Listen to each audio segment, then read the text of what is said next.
Hello, my name is Andrea Hendricks. I am an Associate Professor of Mathematics and the Senior Director of Online Initiatives at Georgia State University Perimeter College. I've been teaching online for the past 20 years of my 29-year career in higher education. Throughout those 20 years, a lot has changed, but I have learned a lot that really remains the same regardless of the technology or the new innovations that are developed through online education.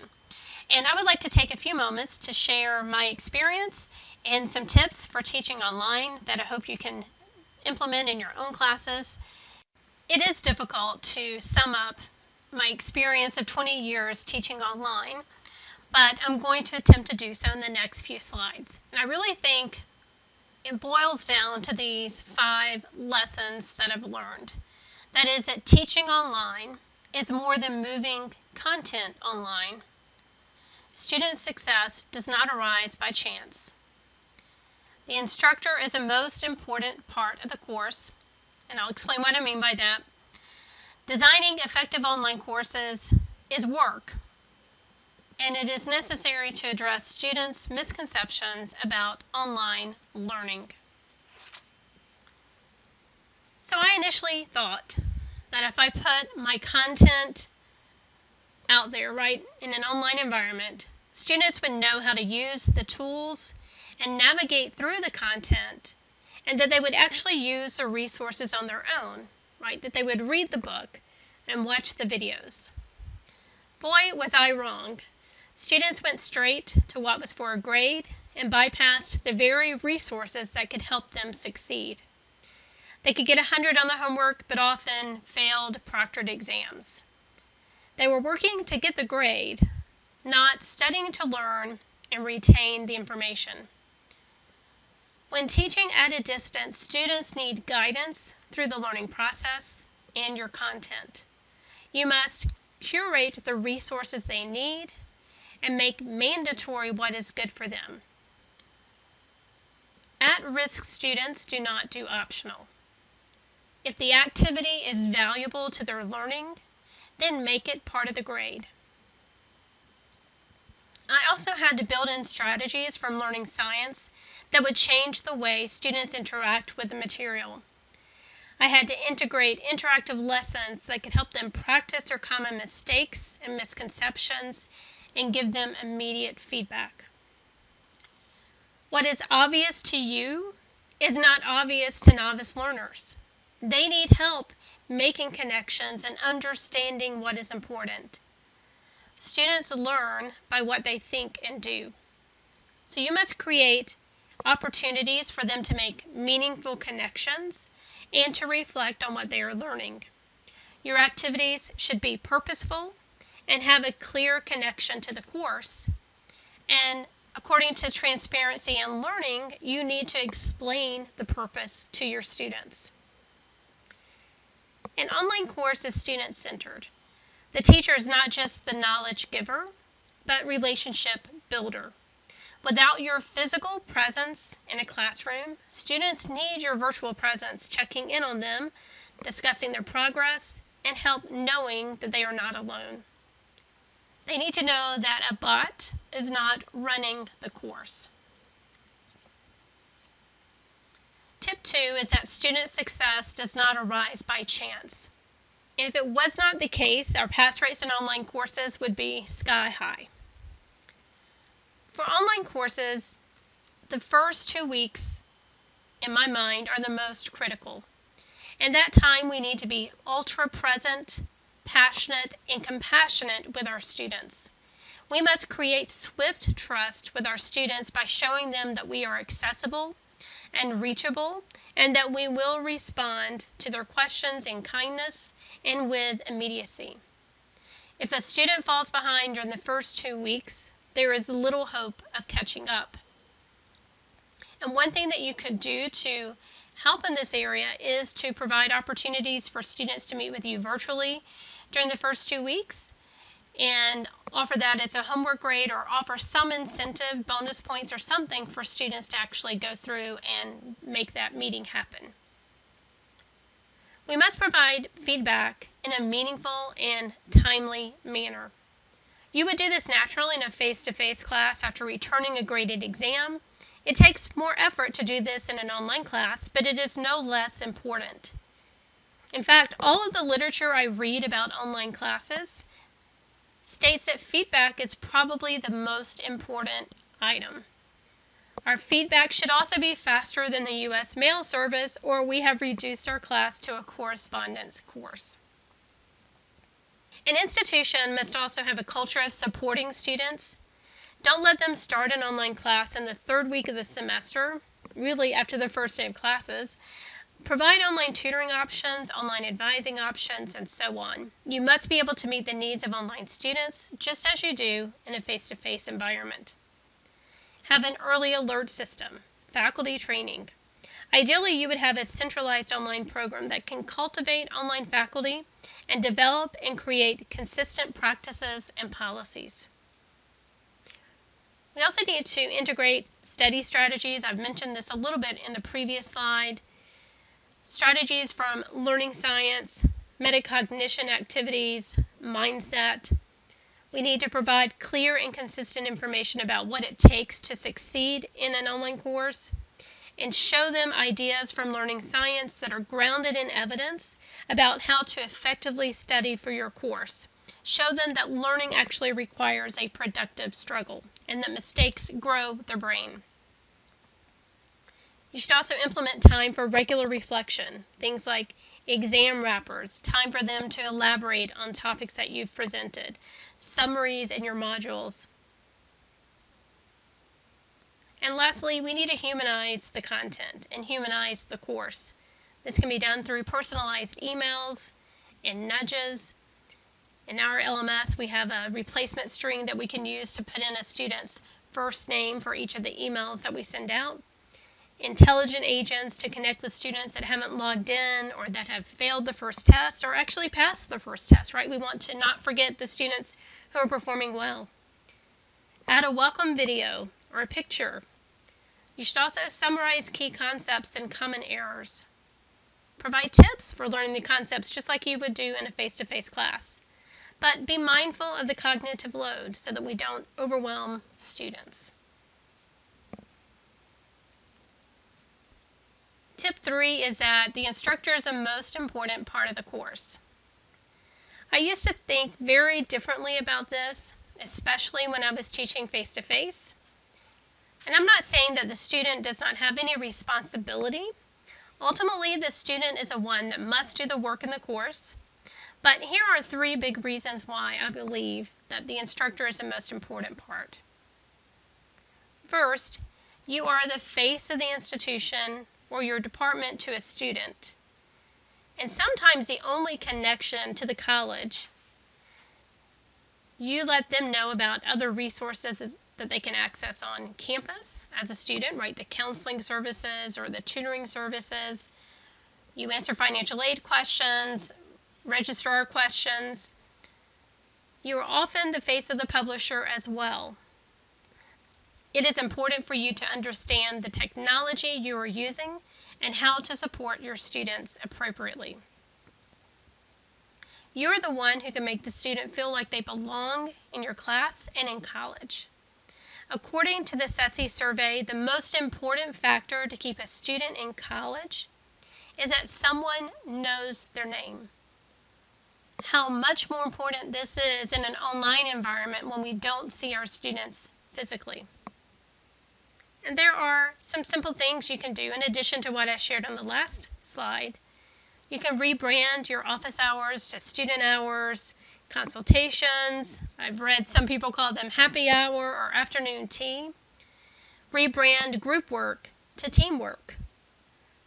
Offer group exams, especially 2-stage exams where students complete part of it on their own and maybe the last 15% of the grade for that test is from a group effort. Provide an OOPS token or a get out of jail free card, right, for missing an assignment or such. Show struggling students that you are paying attention to them, that you are actively engaged in helping students move forward. Compassionate pedagogy is a recent term to me, but it is about ensuring that our teaching and interactions with students and colleagues are based on kindness and followed through by actions and practices that alleviate suffering and promote well-being. Man, our students really need that in these recent times coming through the pandemic. This also includes that we offer opportunities for failure and learning from failure, such as formative assessments, without it negatively impacting the grade. Now this image is one that I created that shows kind of a timeline of technology tools and apps that have been created since 1983. And there's a lot of them. And it's really just to show you that technology is not the answer, right? If there was one tool that helps students succeed, we would all be using it.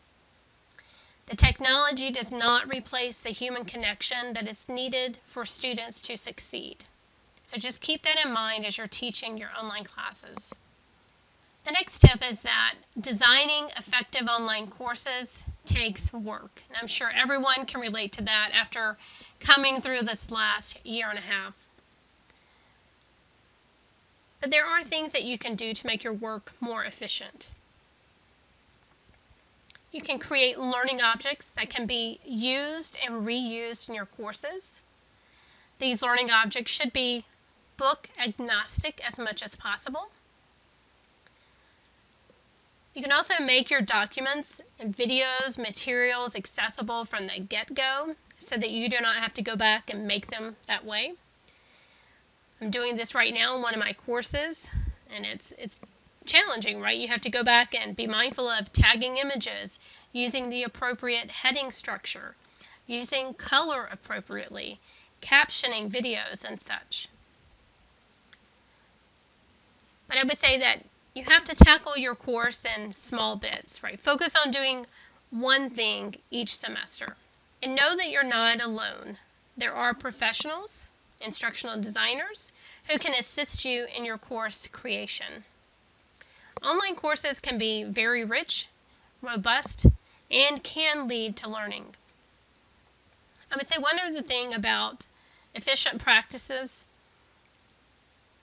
I used to create my online course in a weekly flow, but I would have to adjust it between fall, spring, and summer because of spring break or Thanksgiving break. Right, the timeline did not match up perfectly. So instead, I now create my course based on units or modules, and so I only have to adjust my calendar rather than the actual layout of my course. So just keep that in mind as a suggestion. And then I would also add one other thing here, and that is backward design. Design with the student and the objectives in mind so that everything you create can tie back to what the ultimate goal of learning in that course is. And this last tip, which I'm sure is of no surprise, it is that it is necessary to address students' misconceptions about online learning. Students come to us thinking online learning is easier, it's self-paced. They actually think that using Google is not cheating. They think a week's worth of assignments can be done an hour before the deadline. They don't think they have to be actively engaged in an online course. And lastly, they don't think they need to write anything down because it's all on the computer, right? So we need to address these misconceptions up front and early so that students can plan and just be aware of these things as they're studying and managing their time. So we need to teach them that online learning actually does require self-discipline and self-management. There are weekly deadlines, at least in my course, but there should be some rhythm and flow to the course where students know when to expect things to be turned in. Succeeding in an online course requires active engagement and participation by both the student and instructor. And yes, they do need to write things down, right? That helps with our memory and retention of material.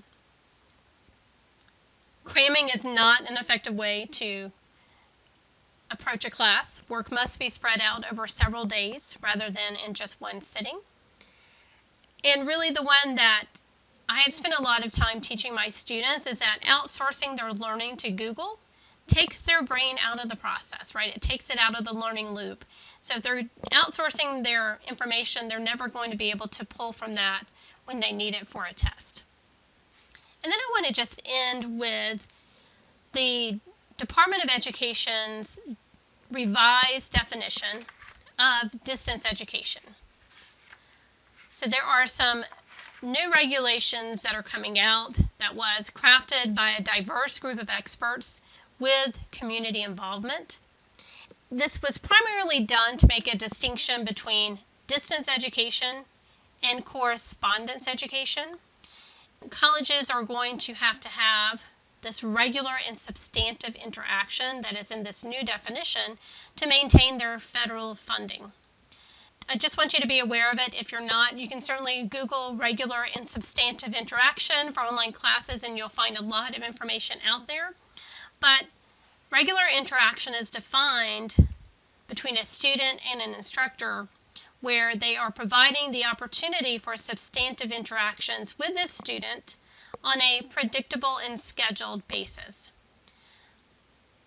The defining point here is that the instructor is the one that is offering and reaching out and creating these opportunities. They are not waiting on the student to contact them if they have questions. It also involves monitoring the student's academic engagement and success and ensuring that an instructor is responsible for promptly and proactively engaging in substantive interaction with the student when needed on the basis of such monitoring or upon the request by the student. Right, in a correspondence course, the interaction between the instructor and student is limited and it's not regular, and it's primarily initiated by the student. Correspondence courses are typically self-paced, and they are not to be confused with a distance education course. So substantive interaction is engaging students in teaching, learning, and assessment, consistent with the content under discussion, and includes at least two of these activities, where the instructor is providing direct instruction, assessing or providing feedback on a student's coursework, providing information or responding to questions about the content of a course, facilitating a group discussion regarding the content, or other instructional activities approved by your institution. Academic engagement by the student includes attending a synchronous class, a lecture physically or online with the opportunity for interaction between the student and instructor, submitting an academic assignment or taking an exam, participating in an interactive tutorial or webinar, participating in a study group or group project or online discussion, and interacting with an instructor about academic matters. Academic engagement does not include logging into an online class or tutorial without any further participation.